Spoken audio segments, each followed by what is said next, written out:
Imagine you are a renter in Victoria, Australia. You have just received a notice from your landlord that feels wrong. Maybe it is an illegal rent increase. Maybe it is a threat of eviction that does not follow the rules.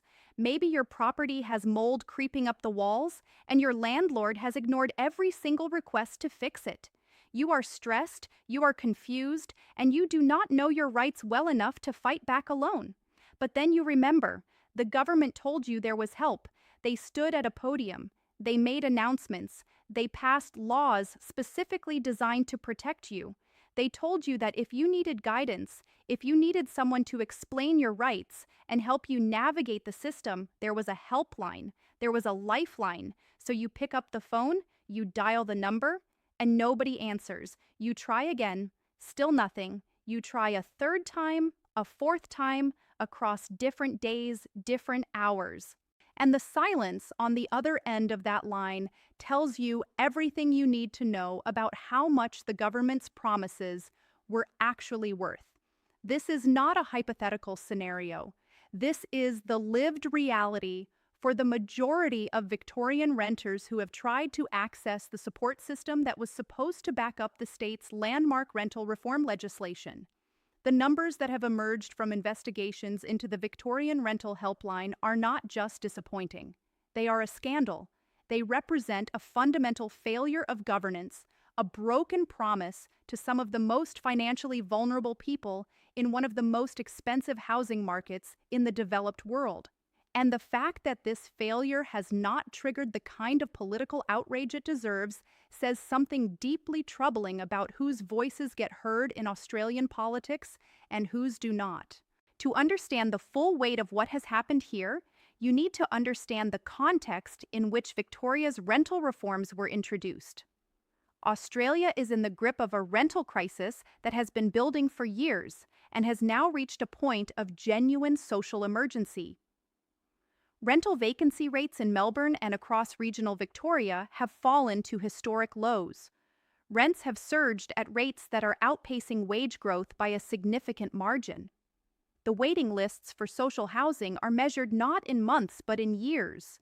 Renters, who now make up a substantial and growing proportion of the Victorian population, have been caught in a squeeze between skyrocketing costs, shrinking supply, and a legal framework that historically gave landlords enormous power and left tenants with very little recourse. Into this environment, the Victorian government introduced what it described as the most significant overhaul of rental laws in the state's history. The reforms were substantial on paper.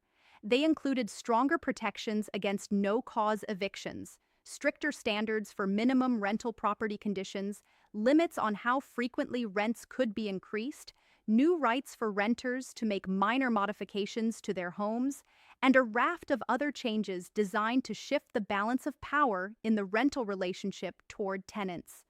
The Premier spoke about these reforms with genuine passion. Ministers held press conferences. Advocacy groups cautiously welcomed the changes. Renters across the state were told that the era of being treated as second-class citizens in their own homes was coming to an end. And critically, as part of this reform package, a dedicated support infrastructure was promised. A helpline, staffed by people who understood the new laws, who could walk renters through their rights, who could help them understand what to do when those rights were being violated. This was not a minor footnote in the reform package, it was central to the entire premise. Laws are only as powerful as people's ability to access and use them. A renter who does not know their rights cannot exercise them. A renter who knows their rights in theory but cannot get guidance on how to apply them in their specific situation is almost as helpless as a renter with no rights at all. The helpline was supposed to be the bridge between the law on paper and the law in practice. So when data emerged showing that only 29% of calls to the Victorian rental helpline were actually being answered, the implications were staggering. Think about what that number means for a moment. It means that for every 10 renters who picked up the phone and reached out for the help they were promised, 7 of them got nothing. 7 of them had their call go unanswered, were left on hold until they gave up, were met with a busy signal, or were bounced through an automated system that led nowhere. 7 out of every 10 people who needed help, who had been told help was available, who trusted the government's word that the system was there for them, were failed completely. And who are these people? They are not an abstract statistical category. They are the single mother in a Dandenong apartment whose landlord has started making noise about eviction ever since she asked for the heating to be fixed. They are the young couple in Footscray who just got hit with a rent increase that seems to violate the new regulations but cannot figure out the exact legal position without guidance. They are the elderly pensioner in Geelong, living in a property with serious structural problems, whose property manager has stopped returning calls. They are the international student in Carlton who barely speaks English and desperately needs someone to explain what their rights actually are in plain language. These are the people the helpline was supposed to serve. These are the people who dialed that number and heard nothing. The failure of the helpline is not just a customer service problem. It is a justice problem. Access to legal rights should not depend on whether you can afford a private solicitor. It should not depend on whether you happen to know someone with expertise in tenancy law. It should not depend on whether you are persistent enough and have enough free time to keep calling back until someone eventually picks up, a luxury that many working renters simply do not have. When the government creates rights and then fails to resource the infrastructure that makes those rights accessible, it has not actually given people rights in any meaningful sense. It has given them rights on paper while leaving the real-world barriers to exercising those rights firmly in place. Let us talk about what happens to renters who cannot get through to the helpline because their problems do not disappear just because the phone was not answered. They are left to navigate an already complex and intimidating system on their own. Many of them simply give up. They accept the illegal rent increase because they do not know it is illegal, or because they cannot get confirmation that it is illegal, or because they are afraid of what will happen if they push back without knowing exactly where they stand. They endure the substandard conditions because the process of fighting them seems too complicated and too risky without guidance. They leave the property because an eviction notice arrives and they do not know it might be challengeable. This is called the chilling effect, and it is one of the most powerful and least discussed mechanisms through which tenant protections fail in practice. You do not need to explicitly strip people of their rights. You just need to make those rights difficult enough to exercise that most people give up before they even start. An unanswered helpline is a perfect chilling effect machine. It tells renters, implicitly but unmistakably, that the system is not really there for them, that the laws are real but the support is not, that they are ultimately on their own. The people who do not give up, the ones who are persistent enough and lucky enough to eventually get through, face another set of problems. When wait times are long and call volumes are overwhelming, the quality of advice inevitably suffers. Staff under pressure to get through a queue of calls cannot spend the time needed to properly understand complex individual situations and give nuanced, accurate guidance. Mistakes get made. Oversimplifications get passed off as complete answers. Renters walk away thinking they understand their position, when in fact they have received incomplete or even incorrect information. In tenancy disputes, bad advice can be worse than no advice, because it can lead people to take actions that harm their legal position. Now let us examine the political dimension of this failure, because it is impossible to understand what happened here without looking at the political choices that were made. Running a functional helpline costs money. It requires properly trained staff, adequate phone systems, realistic funding for the call volumes the service will receive, and ongoing management and quality control. When you pass landmark legislation affecting hundreds of thousands of renters and then announce a helpline to support them, you have to fund that helpline at a level that actually matches the need you have created. The evidence strongly suggests this did not happen in Victoria. This is a pattern that repeats itself across government programs in Australia and around the world. The announcement is always well-resourced in terms of political energy, media management, and headline generation.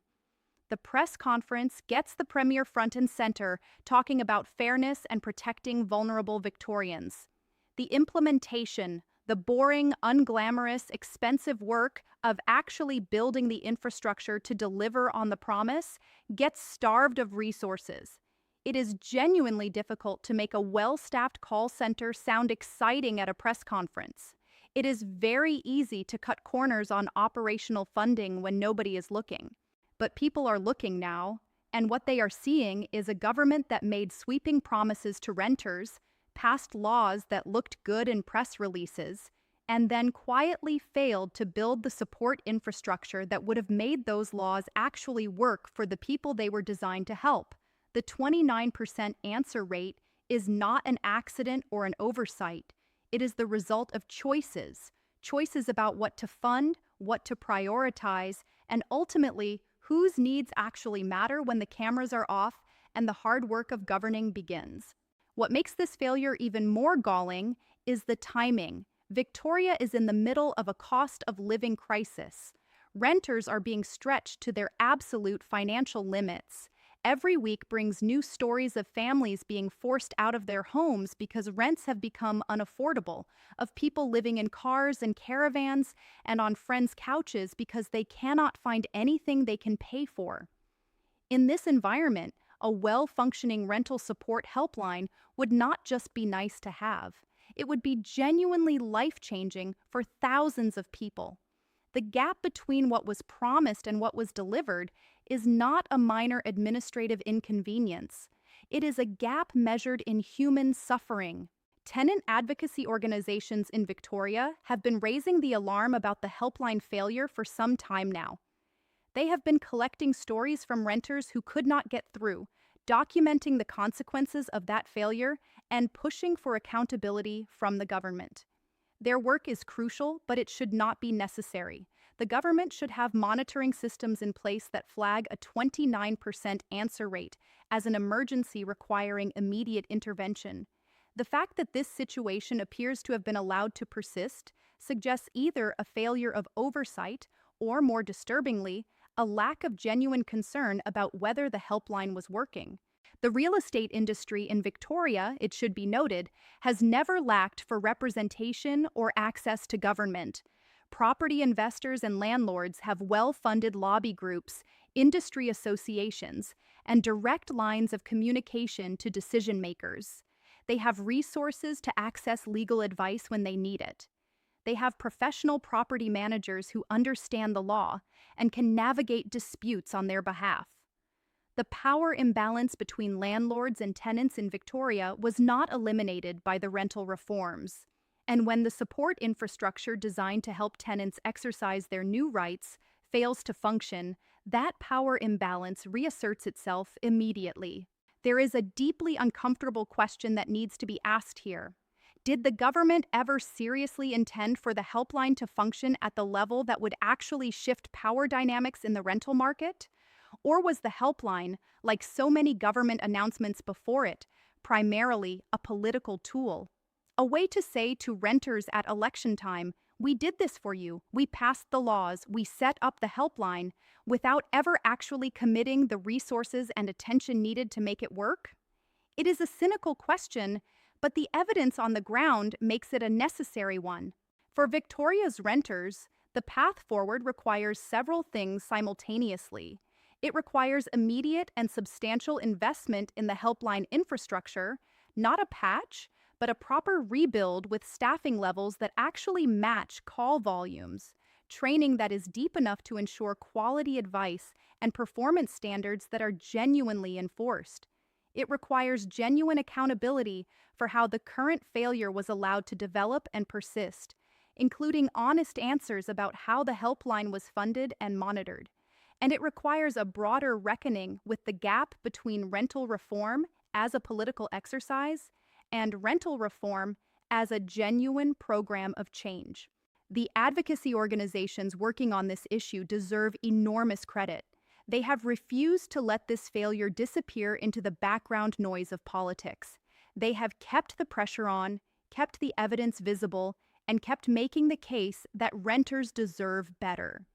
Their work is a reminder that in Australian democracy, as in democracies everywhere, accountability most often comes not from the systems designed to provide it, but from citizens and civil society organizations who refuse to accept that broken promises are just the way things are. Victoria's rental reforms represented a genuine opportunity to make the state better and fairer for the hundreds of thousands of people who rent their homes. That opportunity has not been completely squandered. The laws themselves contain real protections that can make real differences in people's lives. But laws without lifelines are not enough. Rights without the infrastructure to access them are not rights in any meaningful sense. The 29% answer rate is not a footnote, it is the story. It is the measure of how seriously the government took its own promises when the political spotlight moved on. And until that number changes, until the phone is answered and the help is real, and the bridge between the law and the people it was meant to protect actually functions, Victoria's rental reform will remain one of the most significant missed opportunities in the state's recent political history. The renters of Victoria picked up the phone. They asked for the help they were promised, and 71% of the time, nobody was there. That is the story, and it is a story that should make every Victorian, renter or not, ask serious questions about what government promises are actually worth when the hard work of delivery begins.